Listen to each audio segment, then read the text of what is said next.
Ini laki-laki pakai pengaman gak sih waktu perkosa kamu? Aduh, gue nggak inget deh bro. Gue nggak tahu orang itu gue dipakai dari belakang bagaimana.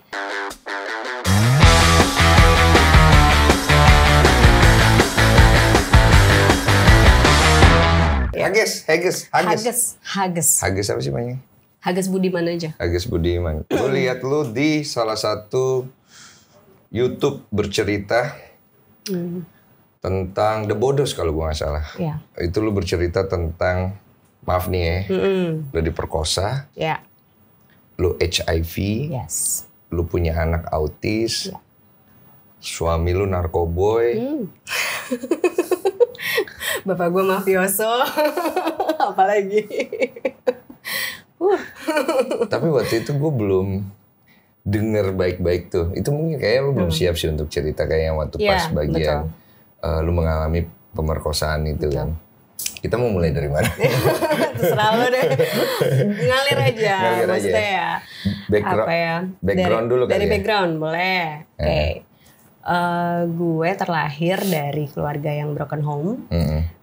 Nyokap bokap gue itu cerai ya, divorce dari gue usia 18 bulan. Ya, mereka berdua divorce itu karena dua-duanya tuh bandel. Ya, dua-duanya tuh bandel. Mereka dua-dua tuh dulu pakai narkoboy. Oh, dua-duanya ya? Dua-duanya. Jadi mungkin itu yang nggak bisa menyatukan mereka ya. Alhamdulillahnya ketika mereka sudah menemukan pasangannya masing-masing. Pasangannya baik-baik deh dua-duanya. Oh, jadi udah pisah. Akhirnya mereka bisa menjalankan kehidupannya dengan baik-baik pula. Gitu. Terus tidak sampai di situ, gue pikir ya udahlah ya. Gue baru tahu kalau gue tuh ternyata hidup tinggal sama bokap tiri gue, bokap sambung lah ya kita bilangnya. Bokap tiri kayak kesannya ini banget. Bokap sambung lah ya. Bokap sambung itu pas gue kelas 3 SD. Gue dikasih tahu sama nyokap, tiba-tiba ada cowok datang bawa boneka gede banget di hari ulang tahun gue sama cewek. Dia bilang katanya itu bokap gue. Oh, sama istrinya? Sama istrinya. Itu gue kayak sambar petir lah rasanya gitu lah ya. Anjir itu siapa gitu kan. Masa sih gak mungkin. Karena gue itu kedekatan secara emosional sama bokap sambung gue itu banget luar biasa erat gitu. Karena baik dia ya baik berarti. Banget, gila. Gue tuh dari kecil tuh udah biasa digendong pakai kain sama dia ke pasar, lu bayangin aja. Soalnya dia nggak pernah nikah ya, nggak pernah punya anak. Tapi pas begitu dia nikah sama nyokap gue tuh dia benar-benar yang ngurus gue karena gue masih kecil ya dulu ya, masih balita banget kan. Dia peduli banget sama. Peduli banget, care banget sama gue.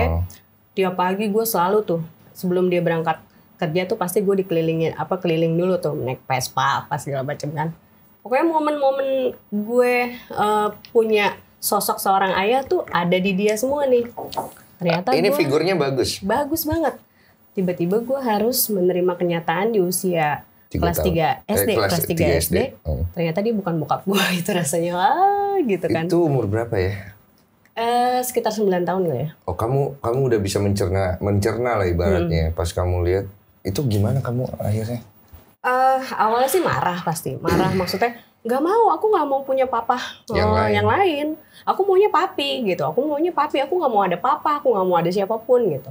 Nggak terima, terus akhirnya kata nyokap mau kayak gimana pun. Nah untungnya tuh nyokap gue tuh selalu yang tidak pernah mengajarkan kebencian sama anak-anaknya gitu. Jadi mau semarah apapun kamu, ya kamu harus terima.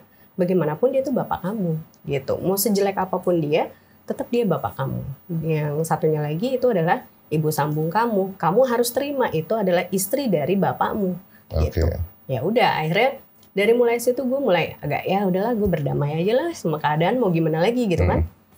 Berjalan SMP gue mulai tinggal sama nenek. SMA gue tinggal sama bokap. Di situ gue baru tahu tuh siapa bokap gue sebenarnya kan. Oh, mafioso. Ternyata aduh gila gitu lah ya kan. Ternyata bokap gue adalah seorang mafioso dulu ya kan. Bokap kandung? Bokap kandung. Bokap kalau sambung enggak ya? Kalau bokap sambung mah aduh laki-laki baik-baik banget deh gitu. Kayak yang baik-baik banget deh gitu, luar biasa lah. Terus kemudian kamu bisa terkena, maaf ya, HIV. Gue gak enak ngomongnya tuh. Itu bagaimana bisa sampai ke sana? Iya, jadi gue pikir dengan permasalahan kehidupan gue yang udah dari kecil dengan penuh hantaman tadi itu akan selesai setelah gue menikah gitu. Makanya gue memutuskan untuk menikah muda.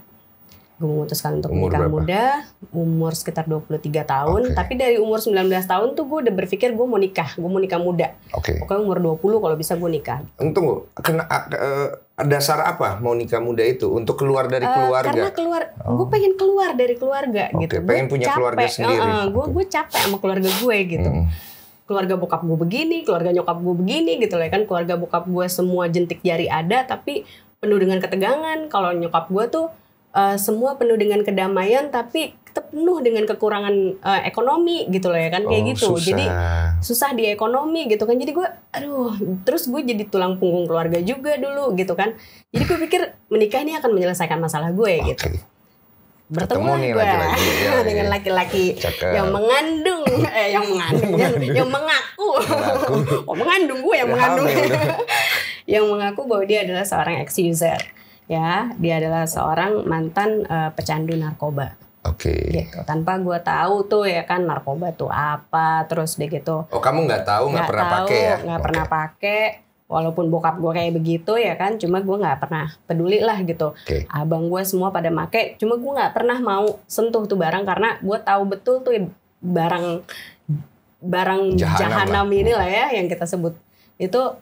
Ini yang ngancurin keluarga gue abis-abisan gitu. Makanya lu benci tuh makanya gue benci banget gitu. Terus gue bilang, oke, lu udah, kalau lu emang benar-benar udah tobat gitu lah ya kan, ya udah, kita cuma kenal 3 bulan.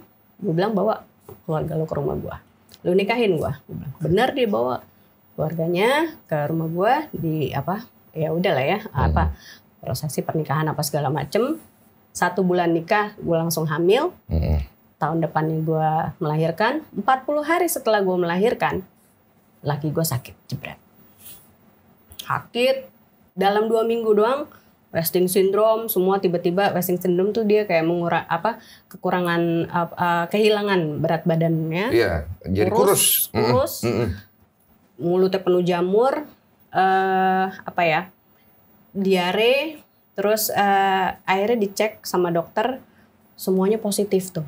Penyakitnya, tipesnya, DBD-nya, hepatitisnya semua positif. Gue penyakit apa gitu loh ya kan, kok diborong semua. Akhirnya digali lagi nih sama dokter, pernah pakai narkoba dulu apa enggak gitu kan, terus pernah gonta-ganti pasangan tanpa menggunakan kondom apa enggak, pernah dulu sebelum nikah. Zaman jahiliyah lah dia bilang. Ya udah akhirnya dicek ya HIV-nya karena ada kecenderungan ke sana. Dia bilang gitu. Oh, cek aja dengan PD-nya dia bilang gitu kan. Suamimu tuh. Suami gue. Begitu dicek ternyata HIV-nya positif gitu. Karena dia positif, karena dia punya istri dan anak, dan istri dan anaknya itu pastinya beresiko, akhirnya langsung lah gue ditelepon untuk datang ke rumah sakit untuk dicek juga HIV-nya. Ternyata alhamdulillahnya hasilnya gue positif, anak gue negatif. Tunggu. Ada yang salah ya? Alhamdulillah. Gue seperti mendengar hal baik. Hal baik. Oh, kamu positif? Gue positif. Kena juga? Kena juga. Tapi anak tidak? Anak alhamdulillahnya enggak. Wow. Yes. Gitu. Padahal sebenarnya kalau itu harusnya anak kena juga dong? Harusnya kena juga. Karena kalau HIV itu kan pasti dia ditularinnya dari ibu sih. Pasti gitu, dong. Iya. Dia karena ini penyakitnya bukan penyakit keturunan tapi penyakit yang ditularkan ya. HIV itu kan penyakit yang ditularkan. Bisa dari proses kehamilan, melahirkan ataupun menyusui. Tuh anak itu bisa kena HIV karena di 3 proses itu. Gitu ya. Dengan catatan si ibunya ini belum minum obat ARV, antiretroviral yang selama ini gue minum nih. Ya. Nah, obat ini adalah obat untuk menekan jumlah virus gue biar virusnya itu tidak kemana-mana gitu. Dia diam, dia stay di situ di satu tempat dah gitu ya kan. Jadi imun gue bisa ini lagi bangkit lagi. Nah terus setelah kamu mengetahui HIV positif, suami gue depresi. Kamunya? Biasa aja. Loh kenapa kamu nggak depresi? Karena menurut gue kayak nggak punya waktu gitu untuk depresi. Gimana ya, gue ngelihat suami gue kayak begitu, gue udah sibuk ngurusin dia yang lagi sakit, terus udah gitu juga gue ngurusin bayi. Gue punya bayi kan, gue jadi kayak ngurusin 2 bayi. Yang satu bayi gede, yang satu bayi kecil, dua-duanya pakai pampers gimana ya kan? Dua-duanya udah pakai pampers nih gitu loh ya kan. Terus ya udah akhirnya gue kayak nggak ada waktu aja gitu gue untuk mikirin diri gue sendiri. Nah kalau suami drop kamu nggak? Enggak. Wow. Enggak. Jadi kamu yang juga tertular mengurusi yang terpapar bahasa gue. Yang terkena lah, yang lagi sakit lah ya. Dan kondisi suami itu parah banget. Lagi parah banget. Kamu ngurusin orang sakit kayak gitu, ngurusin anak baby kamu juga. Gitu. Cari uang siapa? Bolak-balik ke rumah sakit gue. Yang nyari duit gue, terus kalau gue kerja ya anak gue titipin nih ke mertua gue, ya kan, ke kakak ipar gue gitu. Nah terus dia gitu gue kerja juga, terus dia cuma bisa survive 5 bulan karena waktu itu pada saat itu dia bilang tolong hargai keputusan gue nggak bisa maafin diri gue sendiri, gue nggak bisa, lu bisa ngelihat kondisi gue sekarang udah yang tokso, lumpuh setengah badan, ngomong udah tepelo-pelo, gue udah di kursi roda sekarang, lu bisa nerima keadaan gue. Tapi di saat nanti lu posisi lu ada di gue, nggak akan pernah gue bisa maafin diri gue. Jadi so please, jangan sampai gue ngelihat keadaan lu ada di dalam posisi gue, jadi relain gue pergi. Dia bilang, dia nggak mau minum obat ARV-nya. Terus akhirnya 5 bulan kemudian dia meninggal. Gitu. Oke. Ketika kamu mengalami itu, banyak penolakan nggak yang terjadi di sekitar? Pasti. Diskriminasi dong ya pasti ada. Stigma, diskriminasi itu udah jadi kayak makanan sehari-hari gue lah. Iya, ngurusin satu anak, ngurusin satu suami yang lagi kondisi seperti itu, cari makan juga, dapat diskriminasi. Betul. Rasanya gimana? Maaf ya. Nggak apa-apa. Pahit lah ya pastinya. Tapi ya karena gue sangat keep dulu ya, gue sangat-sangat takut nih untuk open status sama siapapun ya. Jadi gue tuh yang tahu status gue tuh cuma keluarga aja. Itu pun gue open status sama keluarga, sama nyokap bokap gue, karena gue nggak tahu HIV itu apa, bro. Gitu, iya serius, karena gue bener-bener blank, gue nggak tahu HIV itu apa. Begitu gue kasih tahu status gue HIV positif, nyokap bokap gue langsung pecah dong. Mereka tahu kan? Mereka tahu. Kamu tuh kayak, kamu ngelihatnya apa sih kayak penyakit? Apa sih? Kayak penyakit apa ya? Gue bener-bener blank gitu. Ya karena kamu juga nggak ada dampak fisik yang gimana secara kali. Fisik gue juga nggak, kayak gue nggak bermasalah. Iya. Masa sih gue sakit apaan gitu? Gue nggak ngerasa sakit kok gitu loh ya kan. Terus jadi gue ngelihat keluarga gue pada nangis semua gitu, gue bingung gitu kan. Pada kenapa sih gitu? Kenapa ya kok pada nangis? Akhirnya mereka nih justru tuh yang kasih tahu ke gue bahwa HIV itu dulu ya, kita bicara 15 tahun yang lalu nih. Mereka bilang itu penyakit kotor, penyakit memalukan, penyakit aib, penyakit apa lagi, kutukan, terus pokoknya yang serem-serem deh, gitu kan. Kamu takut itu? Iyalah, terus itu pokoknya lu kalau udah kayak begitu umur lu nggak bakalan lama. Iya, biasanya begitu stigma yang ada di masyarakat gitu. Jadi pas gue tahu itu justru gue stres lah pasti kan, anjir yang bener. Jadi pas gue tahu ternyata HIV sebegitu menakutkannya, yang ada di dalam pikiran gue bentar lagi gue mati. Bentar lagi gue mati, gue nyusul laki gue, anak gue juga nyusul mungkin. Ya kita nggak tahu ya gitu kan, dia tiba-tiba nanti bisa terinfeksi juga. Dulu kan gue nggak ngerti nih, anak tuh bisa terinfeksi, ternyata hanya di 3 penularan itu kan. Gue pikir faktor menyusui juga. Kamu menyusui anak itu? Gue sempat menyusui anak gue. Alhamdulillahnya bener-bener ya itu miracle lah gitu ya. Terus. Itu bener-bener jalan Tuhan. Mungkin pas gue udah ngejalanin semua itu, kaget lah gue pas mereka bilang itu penyakit yang sebentar lagi lu mati gitu. Dokter juga dulu ya bilang paling lama usia gue tuh paling 3 tahun ke depan. Bisa sembuh nggak sih? Kalau sembuh enggak, tapi kita bisa pulih, kita bisa back to normal aja. Biasa lagi gitu, bisa beraktivitas sama seperti manusia-manusia yang non HIV selama kita minum obat ARV. ARV gitu. ini untuk menekan si jumlah si virus ini biar nggak bergerak gitu di dalam tubuh kita. Mahal nggak itu obatnya? Gratis. Oh gratis. Gratis bro. Bagus, dari pemerintah bagus. gitu. Terus karena stigma yang ada di masyarakat tentang HIV itu terlalu tegang nih, jadi tegang. Kok bintang tamu gue kali ini beda banget. Gue suka banget ceritanya, serius. HIV itu membuat kamu kan pasti dicap, maaf, pelacur. Betul. Dapat cap itu. Dapat walaupun ini sebenarnya warisan ya. Maksudnya ini adalah ada yang bilang mungkin gini loh. Kalau gue datang kemanapun, gue datang ke rumah sakit lah ibaratnya ya. Gue datang ke rumah sakit gue pakai jilbab.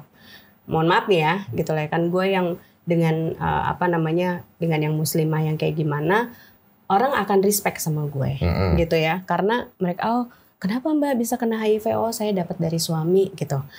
Oh ya ampun kasihan ya, gitu. Oh iya. Gitu. Oh kasihan ya. Tapi kalau gue datangnya begini nih dengan rambut berwarna, ya kan.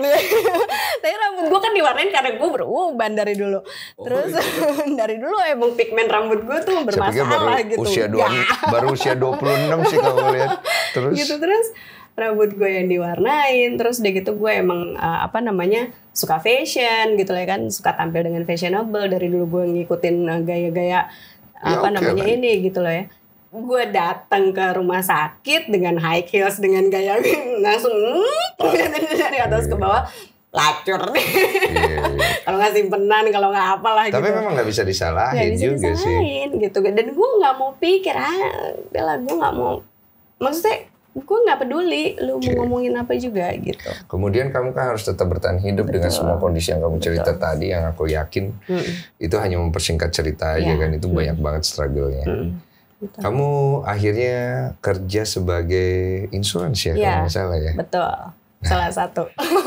Ini awal ceritanya nih ya kan, udah nih lewat. Udah lewat kerja. Ya kan, nyokap gue nyemangatin gue tuh, yang benar-benar bikin gue semangat tuh nyokap sama bokap sih. Enggak, kamu harus bisa. Kamu harus bisa nunjukin bahwa kamu tuh seorang ibu, kamu harus tanggung jawab sama anak kamu.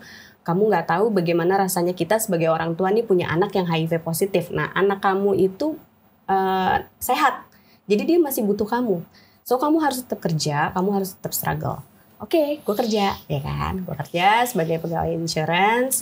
Waktu itu masih probation sih sebenarnya ya, 3 bulan kan. Pekerjaan baru. Masih probation 3 bulan gue lupa ya. Di bulan ke-2 atau ke-3 lah, gue dapet klien.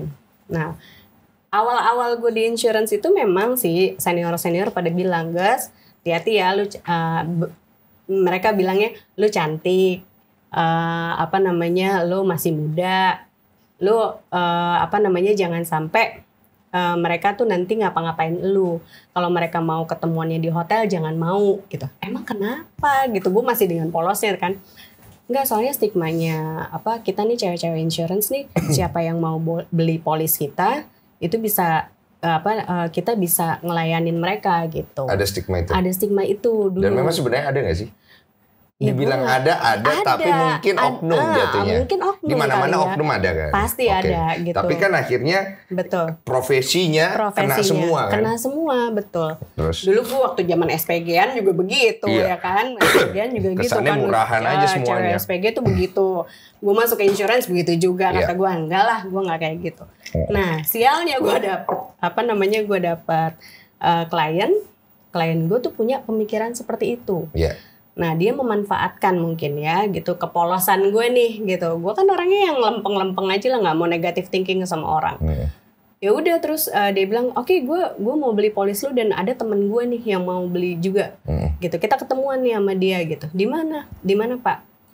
Ada nanti di apartemennya dia dia bilang di Pondok Indah. Oke. Kita ke sana, Pak. Iya. Oh, seneng dong gue. Iyalah, ini klien pertama loh. Klien pertama. Iya. Dan dia mau beli polis yang harganya ratusan juta, yang gue udah gue bayangin ini banget lah. Terus udah tiba-tiba gue suruh ngikut mobilnya dia, kok jalannya ke tol, tapi kok halim kayak gitu-gitu. Bingung dong gue. Pak, ini kita mau kemana? Oh, ternyata dia ganti schedule, kita ketemuannya di Halim.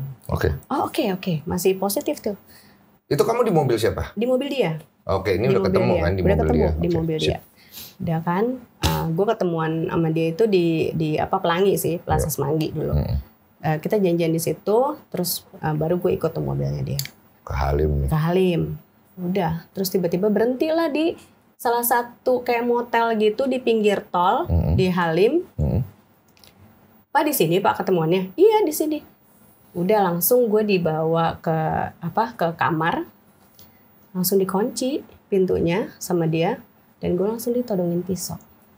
Gue suruh telanjang, terus gue pakai sama dia, gue diperkosa di situ. Yang ada dalam pikiran gue itu pada saat itu, karena dulu dia bilang lo teriak, gue tusuk. Iya. Dia bilang gitu kan, dia ngancem dengan kata-kata seperti itu. Yang ada dalam pikiran gue adalah anak gue bagaimana? Iya. Anak gue sama siapa kalau gue nggak ada? Gue kerja mati-matian ini untuk dia gitu loh ya kan. Dia, aduh ya ampun. Ya udah akhirnya karena udah diancam gitu, gue udah nggak mikir macem-macem lagi gitu ya. Itu terjadi. Pulang, udah gue diem aja udah lemes, gue udah nggak bisa mikirin apa-apa udah. Pulang gue sampai di Sudirman, gue diturunin di Sudirman, dilemparin gue uang 150.000, dia bilang ini buat lu beach tadi. Di pinggir jalan. Di pinggir jalan. Karena uang gue tinggal 5.000 pada saat itu. 5.000 apa 2.000 lah gue lupa, karena waktu itu ongkos tuh masih murah banget tuh. Ya naik bis kan gue dulu. Itu akhirnya kayak gue nggak sadar aja gitu, gue pungut tuh gue ambil tuh duit ya. Udah gue pulang gue mandi berkali-kali kayak badan gue masih kotor aja gitu. Wah udah itu kejadian yang nggak pernah akan gue lupakan sih. Terus dari situ gue nggak pernah masuk lagi ke kantor insurance tuh. Berarti keluar dari situ. Akhirnya gue keluar. Waktu kamu mengalami kejadian itu, kamu pasti nggak mau inget ya? Mau sebenarnya, aduh itu kayak gue ngebuka lagi nih lembaran lama yang udah kusam, yang udah gue tutup rapet banget dan gue kubur. Gue minta maaf ya. Tiba-tiba harus gue bongkar lagi, terus gue buka lagi, rasanya. Cuma ya sudahlah. Iya. Gue udah berdamai dengan itu, karena gue udah berdamai bro. Tapi itu kan ada prosesnya. Dan itu ada prosesnya. Nah banyak orang di luar sana yang mengalami hal yang related banget dengan apa yang alami. Banyak wanita yang memiliki anak tapi tidak peduli dengan anaknya. Banyak wanita yang mengalami KDRT atau mengalami pelecehan seksual tapi akhirnya nggak bisa bangkit, ya kan? Kamu mengalami significant story kalau aku bilang. Ketidakberuntungan berturut-turut. Bertubi-tubi. Saya masih bingung, ini saya lagi duduk sama siapa? Sama Hagas Budiman. Iya. Enggak, gimana ya, gue menjabarkan, ngerti gak sih? Gue juga gak tahu sih kenapa, cuma gue percaya sih Tuhan pasti punya maksud untuk hidup gue. Enggak, gue juga ada satu kepikiran, ini maaf ya, ini break story. Itu, maaf ya, tanpa mengecilkan cerita itu, ini laki-laki pakai pengaman gak sih waktu perkosa kamu? Aduh, gue gak inget deh bro. Gue nggak tahu orang itu gue dipakai dari belakang bagaimana. Gue nggak inget, gue nggak tahu. Tapi itu cepet itu kejadiannya. Itu cepet aja udah kejadiannya begitu. Terus udah gue kayak leng-lengan. Sampai sekarang pun juga gue kayak masih blank gitu kalau suruh inget-inget lagi. Kayak gimana ya kejadiannya, yang gue inget gue jalan ya itu tadi ya kan, gue tiba-tiba dibawa ke situ, terus gue suruh telanjang, itu ada pisau di sini udah begitu, terus gue sambil dipakai itu udah sambil masih begini. Gitu loh ya kan, itu dia udah selesai terus udah. Tapi kamu sembari nangis juga gitu di situ segala macam udah. Pasti nangis lah, pasti nangis, nggak mungkin nggak nangis, yang namanya diperkosa gimana bro. Terus gitu loh ya kan, dan nggak bisa teriak apa segala macam. Gue tahu di bawah, di luar sana sih satpamnya kan di luar, kayak di sini komplek depan sana gitu kan satpamnya gitu, nggak yang di setiap kamar ada satpamnya kan gitu. Yang kamu ada teriak motel juga? Enggak. Gimana mau teriak, dia bilang katanya gue ada bersuara aja, gue langsung ditusuk. Babi banget orang. Babi. Nah, kamu setelah udah pulang ke rumah, kamu kepikiran untuk nuntut dia secara hukum nggak? Takut.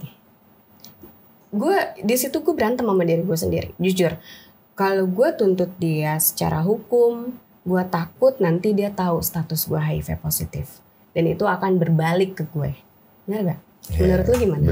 Bener gak? Lu menutup itu semua. Gue menutup itu semua. Sedangkan secara perekonomian gue belum settle nih. Dan dia itu orang cukup yang besar, ya cukup dibilang orang besar. Udah punya power lah, punya networking. Ya, yang kalau dia susah pasti networkingnya akan bantu. Dan dia orang luar, ya. Nih, dia tuh orang luar, bukan orang Indonesia. Bukan orang Indonesia. Dia punya kedudukan yang oke, gitu loh ya. Tapi kamu masih ingat namanya? Tahu. Masih ingat. Kasih ke saya namanya. Gak mau gue. Dan itu tiba-tiba kayak gitu, gue mikir balik gitu sama diri gue sendiri. Kalau gue permasalah ini gue laporin, waktu gue cerita di Bodos itu memang ada tuh komen ya kan, kenapa lu nggak laporin aja ke polisi? Ya, itu permasalahannya, kalau gue laporin, gue siapa, dia siapa gitu kan? Kalau misalnya itu berbalik hukum ke gue, anak gue bagaimana? Gue balik lagi kan ke anak gue, siapa yang ini? Orang kan nggak berpikir sejauh itu gitu kan. Yang ada udahlah, gue cuma bisa stuck, diam, dah gue harus nerima semuanya sampai gue pindah agama. Ya karena gue menurut gue nih kok terus-terusan ya gitu. Gue udah dilahirin dari keluarga kayak begini, keluarga gue begini. Gue pikir gue menikah itu menyelesaikan masalah, tapi ternyata malah fuck banget gitu loh ya. Gue malah dapet HIV. Terus gue harus jadi single fighter, gue harus ngegedein anak gue sendirian. Terus ya gue dapet pelecehan kayak gini, dan aduh luar biasa deh. Gue sampai nyari Tuhan lu di mana? Kenapa hidup gue kayak gini dari kecil? Kok kayak gue gue pengen damai. Gue cuma pengen ada kedamaian dalam hidup gue gitu. Iya, sedangkan di luar sana banyak yang korupsi. Iya. Mencuri. Iya. Gue cuma pengen jadi perempuan baik-baik. Gue cuma pengen jadi ibu yang baik. Itu aja kan. Iya. Gitu. Permintaanmu sederhana. Tapi Tuhan gue cuma nggak sederhana gitu. Gue sampai ya ampun, udah cukup deh pelajaran yang selama ini gue lihat dari keluarga gue ya, kayak KDRT itu gue sering banget lihat kan, bokap nyokap tiri gue tuh selalu berantemnya sampai wah kayak gimana dia digebukin sampai piring melayang segala macam tuh. Gue udah capek ngeliat kayak gitu. Dan gue kalau gue pacaran dulu ya, dan waktu gue sama si almarhum pun juga gue bilang, kalau lu bener-bener mau nikahin gue, satu doang, with one condition, jangan pernah ada kekerasan. Gue bilang, jangan pernah ada kekerasan. Gue udah trauma deh sama yang namanya kekerasan gitu. Please deh, kita saling ngejaga aja. Lu mau kita bicara kasar, hari itu selesai sudah gitu, nggak usah dibahas lagi, dan nggak usah ada pemukulan atau apalah, gue nggak mau lah gitu. Berarti, apalagi sampai di depan anak gitu. Berarti kamu banyak banget luka di dalam diri kamu, batin banget sampai kamu teriak, Tuhan kamu di mana? Iya, betul. Tadinya agama apa terus pindah itu? Gue Islam. Terus pindah ke Muslim, gue pindah ke Advent, ke Kristen. Gue pindah di Kristen itu pun juga gue sampai 4 kali dibaptis, lu bayangin.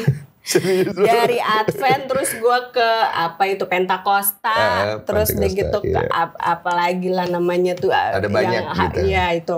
Terus balik ke Advent lagi, pokoknya sampai 4 kali lah. Apa yang kamu cari? Tuhan, gue cuma pengen cari damai di mana gitu. Terus di tahun 2010 gue ngedrop sakit, karena di tahun 2006 sampai 2010 itu gue belum dapetin obat ARV, karena kebijakannya dulu kalau imun tubuh kita itu, atau biasanya disebutnya CD4 ya, CD4 itu masih di atas angka 200, berarti lu masih baik-baik aja gitu. Nah, gue di tahun 2010 itu CD4 gue itu masih 400 gitu, jadi masih bagus lah gitu. Jadi dokter tuh tidak menyarankan gue untuk minum obat ARV. Lu masih bisa survive, lu masih bisa ya cukup jaga pola hidup sehat kayak gitu. Lo cukup punya semangat hidup, udah itu aja. Nah ini kan kondisi batinnya lagi hancur banget. Iya.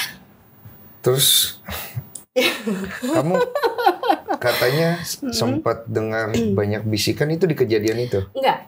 Itu pas gue nikah, udah punya anak terakhir tuh. gitu. Oh, ada pernikahan kedua. Ada pernikahan kedua. Oke, kita jangan ke sana dulu. Oke. Itu masih jauh, Bro. Kamu pindah-pindah agama nih? Nah, gue pindah-pindah agama. Nyari Tuhan nih. Gue cari Tuhan. Tuhan tahun kau di mana? Di tahun 2010 itu akhirnya gue sakit, diberikan sakit. Gue ngedrop, gue mengalami wasting syndrome, mulut udah mulai berjamur ya kan, terus rambut rontok. Apalagi ya semuanya positif ya, tifus apa segala macem. Terus di situ gue dirawat sama nyokap. Pada saat itu nyokap lagi sering tuh nginep di rumah gue. Jam 2 malam tiba-tiba gue mimpi gue mandiin bokap. Gue mandiin bokap di atas rooftop rumah yang tinggi banget gitu, tapi reot gitu. Terus gue mandiin, ini masih kotor, ini masih kotor, lu harus bersihin, gue harus bener-bener bersih. Gue bersihin semua. Tiba-tiba tuh rumah hancur ya, roboh. Kebangun lah gue karena kaget. Gue ngeliat nyokap gue lagi tahajud, nangis gue langsung astagfirullahaladzim. Langsung tuh tiba-tiba gue nyebut astagfirullahaladzim, gue bilang gitu. Terus nyokap gue langsung selesai sholat, dia bilang, sini nak, sini. Gue suruh ke pahanya dia. Gue ke pahanya dia, gue nangis. Terus dia cuma bilang apa? Dia lus-lus nih pala gue. Pulang nak, pulang. Pulang kemana? Gue tuh udah di rumah gitu loh ya kan. Cuma ya dia bilang pulang gitu. Kalau memang kamu udah waktunya pulang, pulang. Dia bilang gitu. Pulang kemana? Gue nggak tahu nyokap gue maksudnya apa, ngomong pulang lah pulang. Terus gue kamu kenapa nangis? Akhirnya nyokap gue dia nanya gitu, gue ceritain lah mimpi gue gini-gini. Terus dia bilang, besok kamu minta maaf sama papa. Mungkin kamu ada salah, ada dosa sama papa. Kamu minta maaf sama papa. Akhirnya gue nelfon bokap. Sebelum jam 12 siang lah ya, gue telepon bokap. Gue nangis-nangis lah, gue minta maaf segala macam. Terus kayak gue mendapatkan hidayah lah gue kayak bicara sendiri aja, aku mau pulang, aku mau balik lagi ke Islam. Akhirnya gue dibawa maksudnya. Mungkin itu maksudnya. Akhirnya bokap gue dari Ternate itu langsung, papa hari ini juga langsung cari pesawat, kita pulang ya nak ya, aku pulang ya nak. Besok kamu papa Islamin. Udah gue besokannya gue dibawa ke Banten. Di sana di guru spiritualnya dia tuh gue diislamin lagi di situ. Ya udah, akhirnya gue balik tuh ke Islam. Setelah itu kamu mengalami perubahan hidup? Iya. Di saat gue sakit, di saat gue mulai berdamai lah ya sama diri gue sendiri, dan di saat gue akhirnya menemukan Tuhan tuh akhirnya berbicara sama gue nggak pernah kemana-mana. Lu yang kemana-mana gitu, gue tuh selalu ada di sini, lu yang kemana-mana gitu. Nah setelah itu gue berdoa dalam hati, Tuhan kalau memang dikasih kesempatan hidup kedua ya, ini gue udah mulai minum obat ARV nih ya, tolong berikan saya jodoh yang baik, terus yang kalau misalnya memang saya dikasih kesempatan lagi, saya bisa merubah apa nih ya, mungkin selama ini gue egois, gue pengen lebih bermanfaat buat orang lain. Gimana caranya? Kamu yang sudah mengalami banyak hal seperti ini, punya masih berpikir seperti ini. Introspeksi diri seperti ini, kesadaran sadar diri. Sadar diri gue. Kayaknya ya mungkin ada yang something wrong nih gitu ya. Dengan semua masalahmu kamu masih berpikir. Gitu. Dan akhirnya gue ketemu lah sama suami gue yang kedua. Di situ gue banyak belajar sama dia. Dia adalah seorang aktivis HIV ya. Dunia ya, dia udah berjibaku dengan dunia HIV itu udah cukup lama. Dengan perjuangannya dia dulu di narkoba juga gitu ya. Gue banyak belajar di situ sama dia. Dulu gue nggak pernah mau bro disuruh ikut support group kayak gitu-gitu ya, untuk ketemu sama orang-orang HIV, duduk bareng gitu. Lu bicara 10-15 tahun yang lalu tuh kalau ketemu sama orang HIV tuh kayak bener-bener menyadarkan diri lu tuh sakit gitu. Jadi gue stres. Lu tuh nggak mau tahu. Iya maksudnya gitu. Ya udahlah kalau gue begitu gue nggak mau tahu. Gitu, gue nggak mau tahu. Dan itu lebih membuat kamu melangkah lebih tidak terbebani kan? Betul. Gue lebih nyaman lah dengan diri gue yang sekarang gitu. Terus setelah gue belajar banyak dari dia, akhirnya kita bikin LSM. Gitu, kita bikin LSM bareng. Di tahun 2011 itu kita juga menikah ya. Kita menikah, terus ya Ya dengan. Tapi suami kamu? Dia HIV positif juga. Oh, dia juga. Akhirnya gue memutuskan untuk gue menikahnya sama yang HIV positif juga deh. Daripada gue ada beban, gitu loh ya kan. Gue nggak siap gitu. Gue nggak siap dengan gue 6 tahun, hampir 6 tahun ya gue menjanda itu bukan berarti gue nggak pacaran gitu. Gue punya pacar. Sempet ada yang sampai 3 tahun gue pacaran. Tiap kali dia ngajakin nikah, gue ngilang. Gue takut.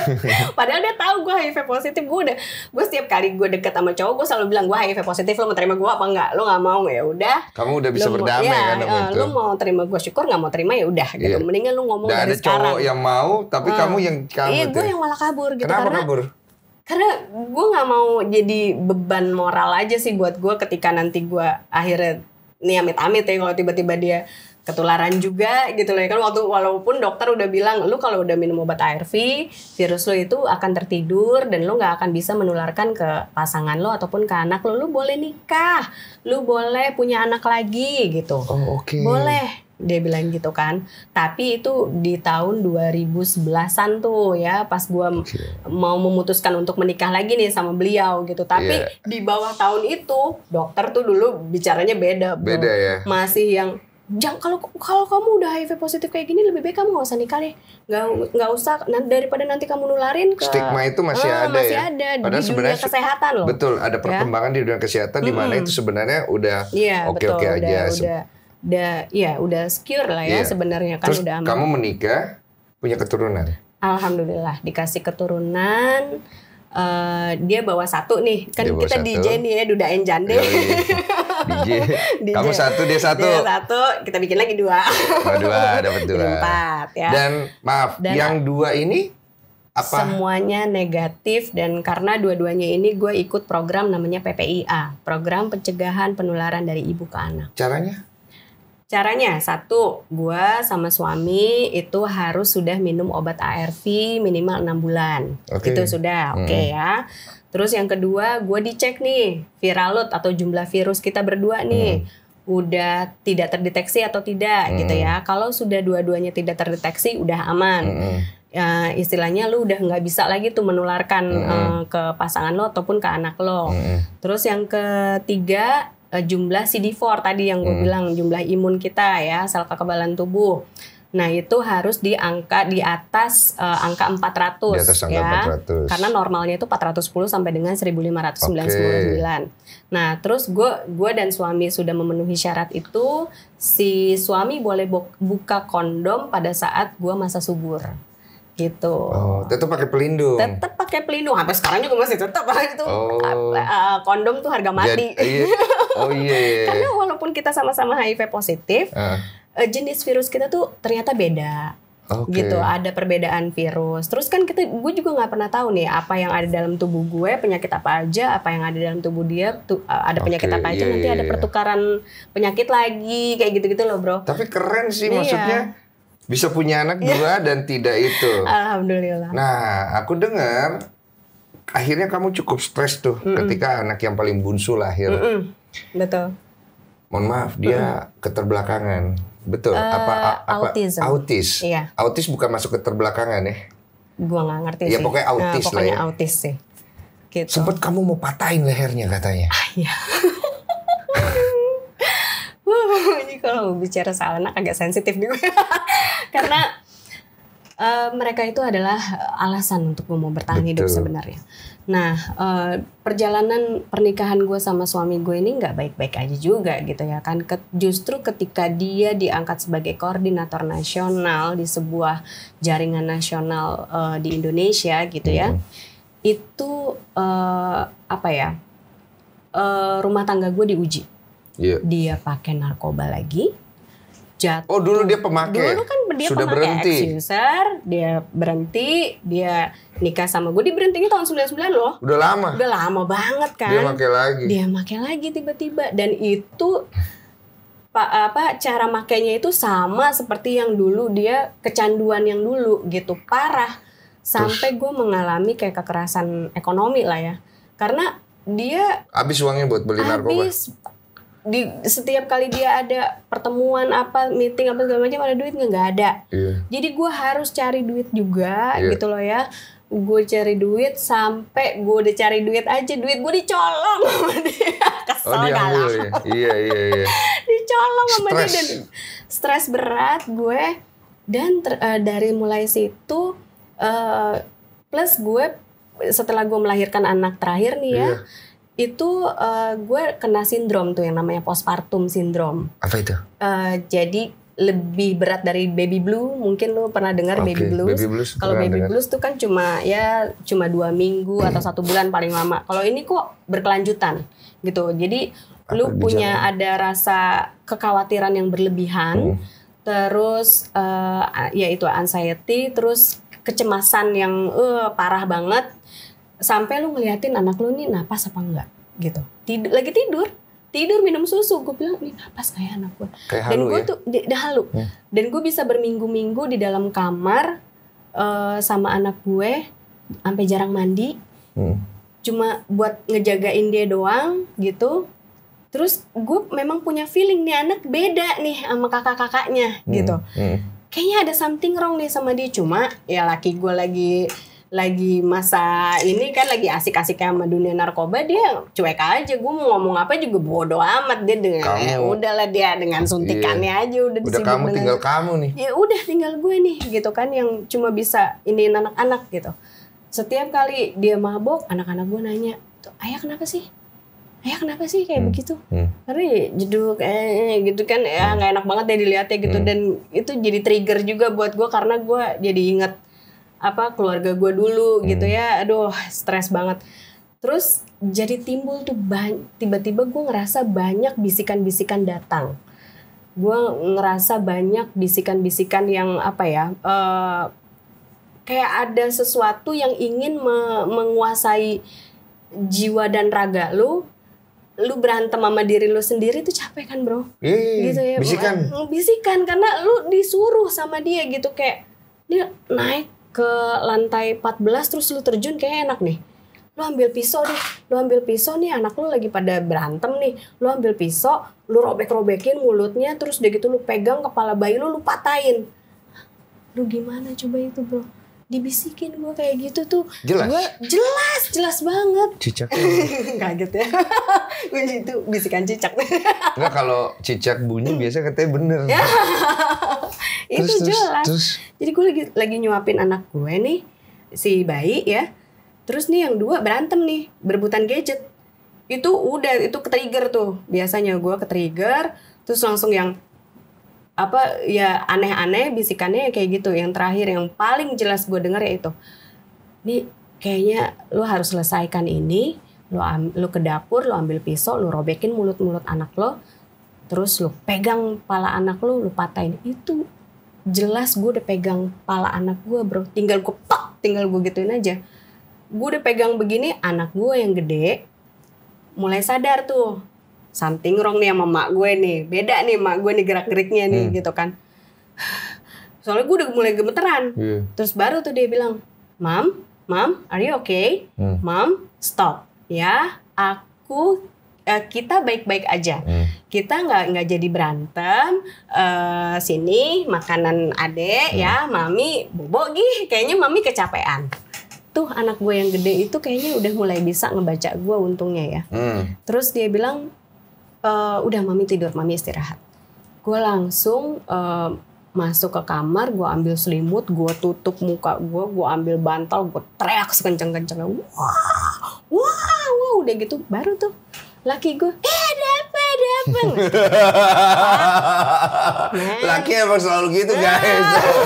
Ada apa, ya kan? Akhirnya gue pecah di situ. Gue bilang gue butuh bantuan medis. Karena ini ada something wrong sama diri gue gitu kan. Dan gue gak bisa kendaliin gitu. Gue gak bisa kendaliin lagi. Sudah cukup gitu. Terus akhirnya dia bilang, iya nih kayaknya kamu ada gak bisa nih. Emang dari kemarin. Mana aja. Lagi asik, Bu. Mengerti ya, namanya laki ya. Iya, asik, Bu. Udah, akhirnya gue bilang, gue mau lu yang dampingin gue. Oke. Ya, terus akhirnya dibawalah ke beberapa psikiater ya.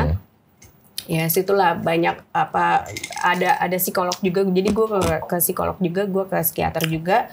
Dari psikolog hasil diagnosanya gue mengalami kayak kepribadian ambang namanya. Kepribadian ambang. Wah, ada dia lagi saya gitu. baru tahu Dan nih. itu dots-nya ya, jadi gue disuruh cerita tuh dari awal sampai akhir kenapa gue bisa kayak begini gitu loh ya.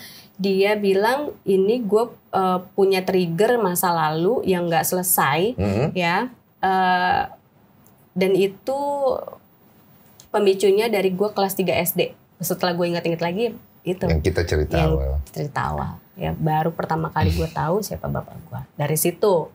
Dan ternyata yang selama ini gue pendam, gue pikir ya udahlah ya gue maafin, ya udahlah gue pendam, gue pendam yang gue pendam bom waktu bro ternyata ya kan. Itu gue juga ngalamin dalam hidup gue. Apa-apa yang pernah terjadi di masa lalu kita, yang belum kita temukan jawabannya, biasanya kita simpan. Belum selesai. Kita berpikir kita bisa pergi dari itu semua, tapi ternyata itu adalah sesuatu yang akan kembali lagi, cuma bentuknya akan berbeda. Kita mengalami kita mengalami fase itu. Makanya sebenarnya Tuhan itu sendiri kan mengajarkan kita untuk memaafkan, mengampuni. Karena itu untuk mengampuni dan memaafkan diri kita. Tapi semua orang kan perlu proses dan waktu. Benar. Ada sebuah cerita seorang anak yang mencari harta karun. Dia berjalan dari titik A untuk menemukan harta karun yang ada dalam mimpinya yang berada di titik Z.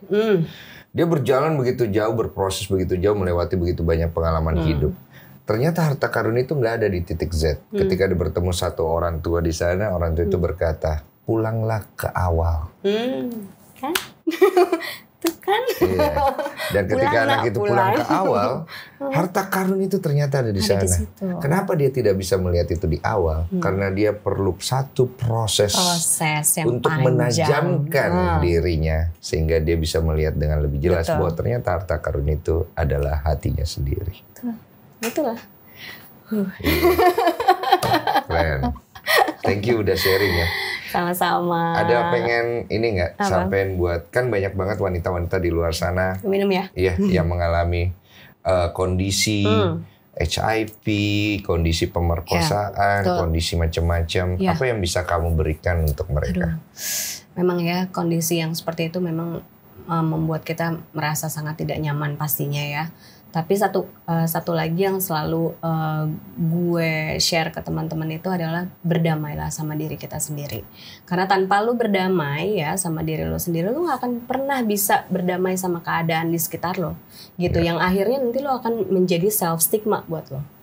Ya, ketika lu udah self stigma, itu yang banyak menyebabkan orang jadi bunuh diri. Karena mereka udah ngerasa useless, ya kan, gue HIV positif, gue udah gak bisa ngapa-ngapain lagi, gue sampah masyarakat. Dan bla bla bla bla gitu.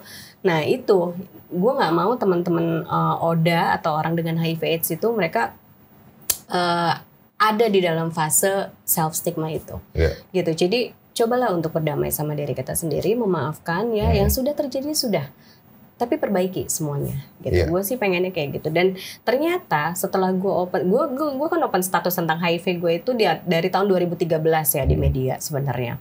Nah, gue buka gue open status gue pernah diperkosa itu ya baru tahun ini ya, yang waktu gue di Bodus kemarin itu. Nah itu ternyata banyak banget DM masuk ke gue. Yang mereka tuh ternyata punya untold story juga ya.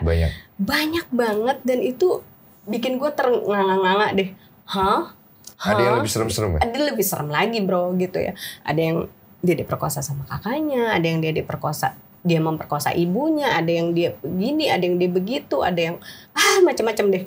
Dan ternyata itu dari keluarga dekat sendiri, dan banyak banget gitu. Jadi gue astagfirullahaladzim ya sudah lah ya gitu ya, mudah-mudahan cerita gue ini bermanfaat juga gitu ya untuk semuanya. Kita pasti bisa laluin semuanya, karena gue percaya apapun yang terjadi sama hidup kita itu Tuhan pasti menyisipkan maksud gitu ya, menyisipkan maksud untuk kita tuh bisa menjadi penguat buat orang lain gitu. Iya. Gitu sih. tanpa kita sadar kita adalah berkat untuk orang lain lewat perjalanan hidup kita ya. Perjalanan hidup kita. Thank you so much sudah berbagi. Sama-sama. Agnes luar biasa.